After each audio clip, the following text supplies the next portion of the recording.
Hello. It is Friday here today, and well, tragedy has befallen us. Our internet connections were not sufficient enough, so we had two losses from internet, right?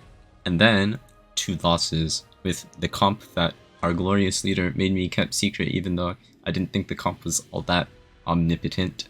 Alright, so two there, and then one more int because somebody didn't fully mola their Dark Corvus SD and damage calc wrong. So, what that boils up to is that we have essentially lost this war, probably, unless, you know, they do the whole thing where they int back, but our defenses aren't really that good right now, honestly, so I would be surprised if they did. But regardless, and also they're probably tryharding, so I really doubt that happened. So for the first time in like 2 seasons, Talentless 1 has lost to Guild 4, and it had to be to internet. Because I think like without the DCs we were fine for clearing them, even with all the Senya Lilias defenses, right? But whatever, what can you do? Sometimes the internet is not sufficient. One guy, his DC, that was his first loss for the whole season. Whatever. I'm coping. Don't mind me. Regardless, I popped free gear slot for this war, and we're gonna use it. So let me show you something neat here on the last unscouted tower, because you know this one's technically scouted over here because that's where the DC incident happened. But what we have is, well, around Senya Lilias, right? And we'll get to that comp. But first, for the round 1, I don't know if this actually works well, right? Because I think injury Landy isn't unreasonable, and injury on the other two is also not unreasonable, right? But it's kind of hard to deal with, right? Because normally you just bring like Crow, right, to deal with the Rimuru. But then you have Crow on your team, and you still want to, you know, bait the Ilynav to some degree. So then you need like Rowana, right? So now you have Rowana Crow, who is Unholy Sack and not giving your team mitigation.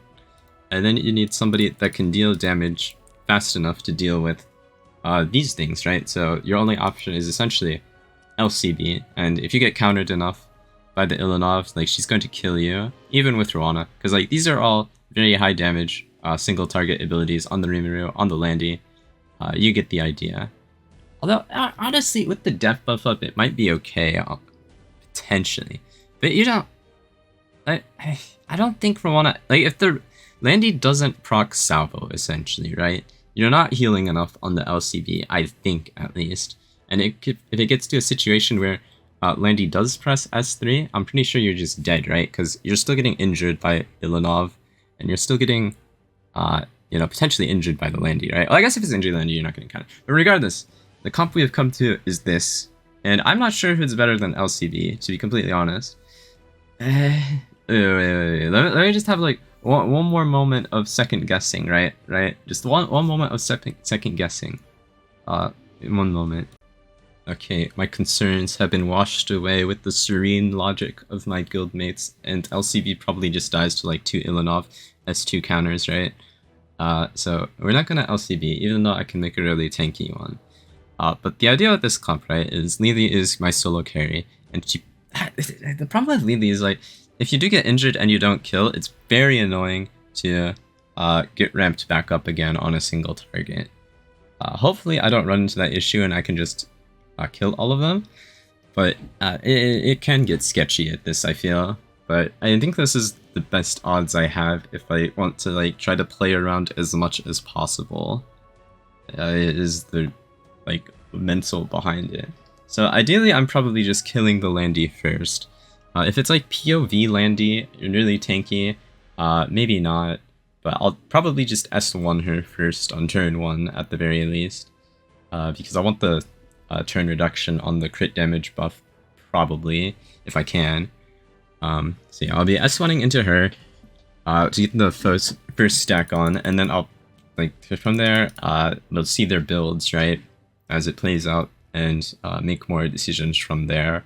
Like maybe switching a priority to something else like the Rimuru if he's on a weird build.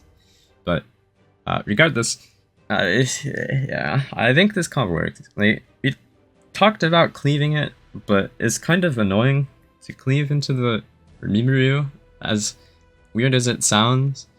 Like, because you're generally doing like Ida Elena cleave, and then like how do you account for the Rimuru just surviving, right? It's kind of hard. And yeah, I don't know. I don't know, I'm so anxious and the war is already over though. But yeah, just to click through the builds really quickly here. So my Lily is fairly tanky, like she's like 27k HP on her own, with the arrow wall imprint, right? And even a little bit higher because Rana also has an imprint, and 1.6k defense. So I'm not really worried about dying to Rimuru S3 since I do have the adamant mitigation and the, 30% damage sharing. Sorry, I had to take a sip of water because my tongue is dry. But yeah, on her own artifact, obviously, for even more HP. And then I've put real gear on my Rawana, so she's not on super scuff gear, on the Celestine, because I think Celestine is probably the best artifact for this type of comp. Like, maybe Ice Crystal is arguably comparable, but I think S1 healing is going to be more valuable into this type of stuff, because you want to be able to heal above half, right? I'll obviously be holding her S3 as long as I can until I get like an opportune time to use it where it actually heals. You know, S3ing turn 1 doesn't really make sense, right? And yeah, and then my arrow is just on my normal RTA build. I could probably bulk her up a little bit and be a little bit safer, but I think this is fine. Like, what if they do have some ER and I need this little bit of bonus effectiveness to land the stun? So yeah, I think I have pretty good odds of winning this one. Now, the round 2, we shall call it the Forbidden Comp. I think if we had used this comp instead of the stupid Lily Scout comp, we'd be chilling, you know, right now. But no, it's unethical. It's unmanly to go for a 100 turn draw with Shooting Star Akaris on Candlestick. That's right, that is the comp to deal with Rand, Senya, Lilias. The defense is solved. You cannot beat this. Okay, you kind of can if you get unlucky, but we will pretend like that possibility doesn't exist. So, the way Shooting Star Akaris works, right? Shooting Star Akaris has a 3-turn duration buff on a 5-turn cooldown that gives her immortality, right? So, from Candlestick procs, you need it to proc 2 times within 3 turns, and then you keep 100% uptime on this immortality buff. Okay? So, if that happens, you simply cannot lose, right? And you're getting hit so many times a turn, it is very statistically unlikely for you to not have it proc that often within the duration of 100 turns. Don't get me wrong, it's not 100% win rate, okay? Don't get me wrong, it's not 100% win rate, but it is a very high win rate, and yeah, surely it wins, right? So I've got 256 on herself, right? And she actually gets half of the value from this. So we can add that there, and then Christy is on like 300-ish, so, you know, a little bit extra there. And she's over 400 ER, which I think is very unreasonable to have that amount of effectiveness on Ran, unless you're effectiveness checking hit set, which maybe this guy is effectiveness checking hit set, in which case, down. But yeah, the idea is Celine gives her immortality. You know, you just take some random speed gear on Celine and take the first turn from the Ran. But if it's like a speed damage Ran, the RNLs will be going onto the Shooting Star Kades, which if she dies, she loses the Christie ER, but now it's a damage Ran, so you don't really care about that. So yeah, it kind of works. So she's immortal until she takes her turn. And then you have the Celine just suicide to the Senya, and the Christie is squishy on Arius, so she'll be dying to just AoE from the Lilias S3 most likely. And then from there, you're set up. Now, she does have speed buff, which makes her comparable to Singelica, right? Because Singelica, you need to proc... Right, so then she's like a similar... She's faster than Singelica, which means Singelica would be better, right? But just to compare, because the comp initially used Singelica. However, the 1-turn buffer is actually kind of huge for the statistical likely, and since her base speed's so low, even if she gets speed buff, it's only like 120 something speed, so it's probably fine. Sorry, I'm talking a lot here. I'm just gonna go in and it's gonna work out. So yeah, Ari is here, so I don't die necessarily, and she dies faster. Guide to decision here so she doesn't get RNL'd on. And then, yeah, high ER here on the candlestick, of course. And just click through round 1 again. Open imprint defense, because, you know, she doesn't need effectiveness for this. Rowana, open imprint health on Celestine for a little bit extra healing. And you get the idea, you get the idea. Arrow, open imprint on Adamant for a double mitigation with the escort passive. Okay. Please don't lose this shit. I'm sure it'll be fine, but man, I am tired. I kind of really need a nap. He is in. Okay. So, it is slow Rimuru, which I don't know if that's concerning. I think I'm gonna go for the stun on the Rimuru, unironically, with the arrow wall. But first, let me just work on the Landy and see what she's on. Okay, she looks like she's kind of low HP, actually. Maybe, maybe not. Oh damn, Ilynav crit me, which is kind of unfortunate. But yeah, there's no point in S3ing here. So I'm gonna just S1 here. And I think go for stun on Rimuru, probably. Because getting buffs off of him is pretty good. And if I do land the stun, I think it's best, right? So let me go for this here. Because I don't think I really care if Ilynav S2s my Rowana. Especially because I'll have, what's it called? I'll have the barrier, right? So let me see if I can get this gone. He's on Proof of Valor. That's really good to see, honestly.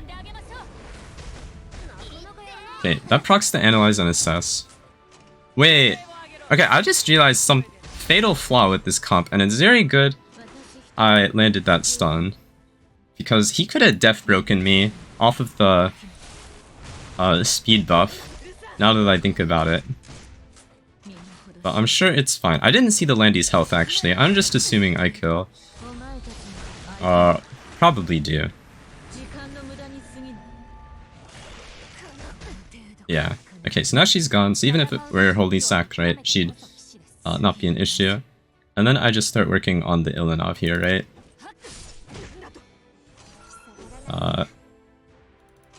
Yeah, because he's not really a problem. Rimuru, I'm gonna just lap Rimuru because he's like base speed here. And Ilynav, if she doesn't proc, does no damage. Okay, Rise of a Monarch is interesting. And yeah, base speed Rimuru, not an issue. Okay. Well, I think Rimuru can't win this, probably. Surely he can't. How much HP? He's only 16k on the proof, huh? Yeah, no buffs. Oh, right. I do have ER on my stuff, right? So, it's not like he's going to do that much to me. But yeah, Airwell just does her stuff. He resists, but that's okay. Rowana definitely needed S3 here. Okay. Hit? I guess it doesn't matter if it hits, because it's not killing anyways because of the proof. Actually, it would have. Never mind, I lied. Analyze and assess these nuts. Oh no, he's gonna steal effectiveness, man. Oh. Dude, this round 2 actually got me kind of dizzy. It's an IQ comp, because I got to have an IQ high enough to press S2 on Akade's every time. Wait, it's actually speedran, what the? Okay. Well, that's good to see.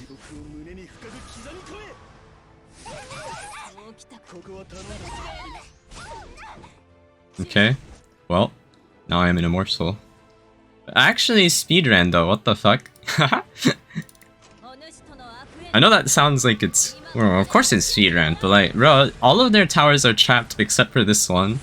And that honestly works out perfectly. So now my team... Okay, my team doesn't die because they're immortal, right? But that's okay. I need to focus up though. This is gonna be a long one. Okay. So, I guess I just provoked the Ran into me here. To get her to finish the Christie off. Oh, dude, that startled me. I thought I was fucking... it was auto for some reason. It is not auto. Oh god, wait, why is this giving me nerves? S2, self. Alright, and that is the comp. See you in 100 turns. I might speed this one up because that'd be funnier. But yeah. Is this for actually a while?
Well, here we are. As you can see, I have survived 100 turns. Now, it being speedrun makes this literally impossible to lose, I'm pretty sure, because he just takes so many turns. And if I want to, I can S2 and save my Christie here. Because, you know, it gives her immortality, right? And then I can just draw immediately after that. But I'm not gonna risk it with the fancy stuff. I doubt I need Christie post-scout. Wait, do I need Christie post-scout? Wait. I'm gonna save Christie, because it gives her immortality. Even if they do get a turn, I'm okay, right? Right? Wait, grants immortality for 1 turn? Yeah, I wanna save my Christie, because I might need her. And that is the attack. Well, man, bro, look, that is the forbidden comp, okay? That attack took me like 20 minutes to do. Now, to be fair, I talked a lot before going in. But, now, whoever goes in next can't 100 turn on it, I suppose, is the thing. So yeah, that's the thing. But now they have the info, right? Which is the sole point in the comp, because 1 defeat and 1 draw, as long as the next person wins both rounds, they win pretty easily. Right? Right. Anyways, that whole attack was like the length of 1 whole video. But I'm gonna just try to get the rest of my attacks done quickly here, because I am so tired, and I'm gonna sleep. Okay, I'm like super tired here, so hopefully I don't int, but I think I have some cognizant comps going on here.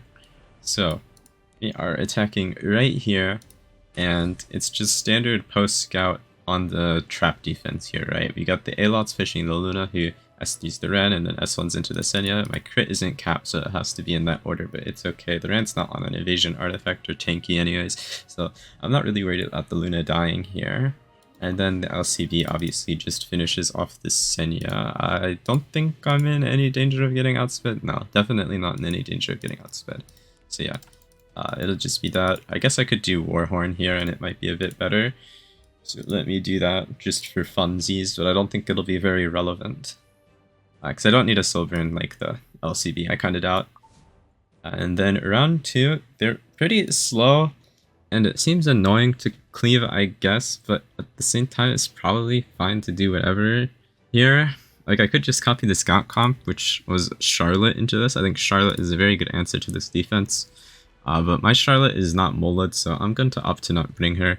Instead, I'm going to be bringing Opener Briar, just soul burn off the, you know, the, like, anti-crit there, right? Oh, he's bombing the video.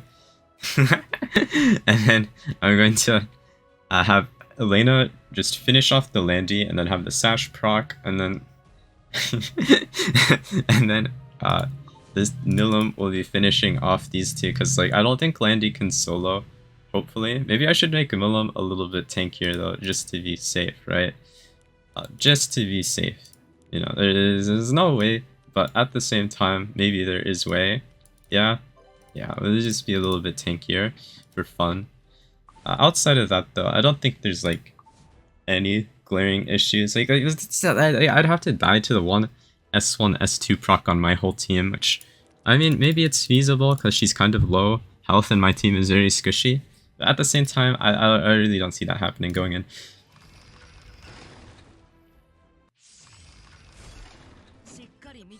Okay, one of these. Oh? One of these. Bro! And then one of these.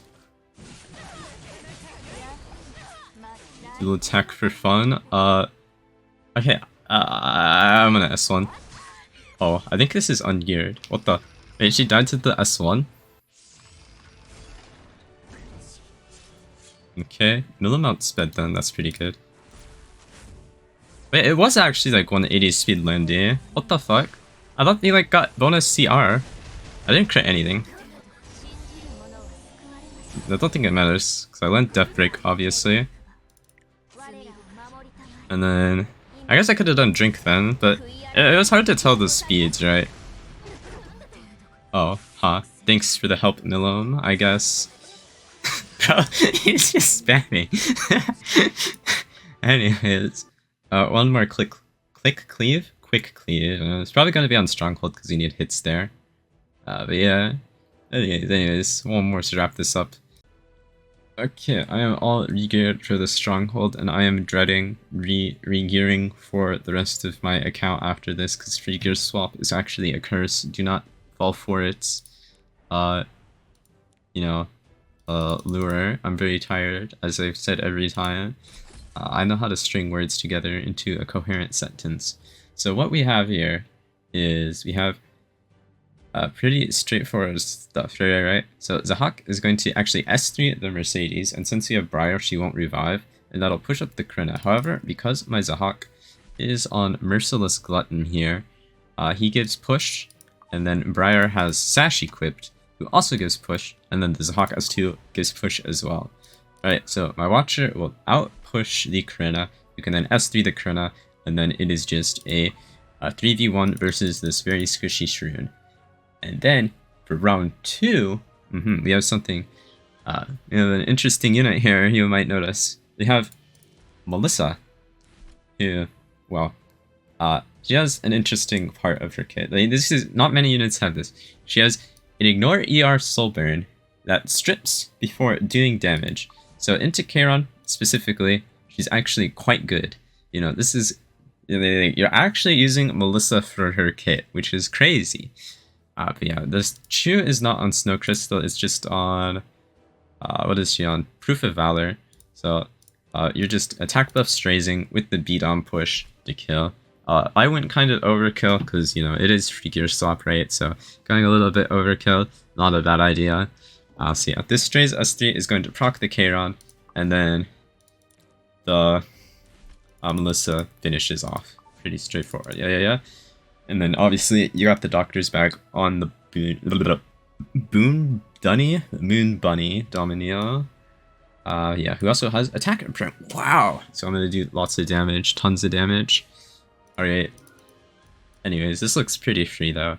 So I'm gonna just go in here and it'll surely work out. I have no stress about this post-scout cleave because nothing can compare to the, pressing Shooting Star Akade's S2 on herself and the weight of that. Going in. 2 ungeared units. Wait. And they were properly ungeared though, right? Yeah, 233. Okay. Wait. Properly ungeared. 174. Okay. It's real this time.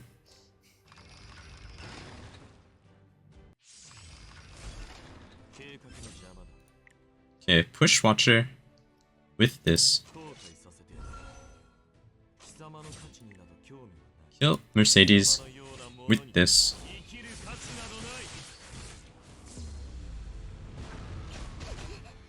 Kill by a lot. And then do this. And kill. S3 off the table for time save strategies. Oh wait, I guess it would have been 2-turn death break. Shit, I inted, guys. Oh no, now she's reset. It's over. Oh wait, I think Sarun got this actually. Oh, but I saved time with the animation cancel, right? Because obviously I wouldn't have death broken otherwise. Okay, I had book equipped, right? I'm pretty sure I saw book equipped. Yes, that is a Tagaho's book. Very cool. Okay, so this is good stuff, right? Because I only have to press S3s here. And I don't have to think, which is always a positive. Do one of these. Do one of these. And then do one of these. Insane APM. Very cool. Nice one, Melissa. And then she obviously finished off because she has the most insane gear in the world. Oh, close one, I guess.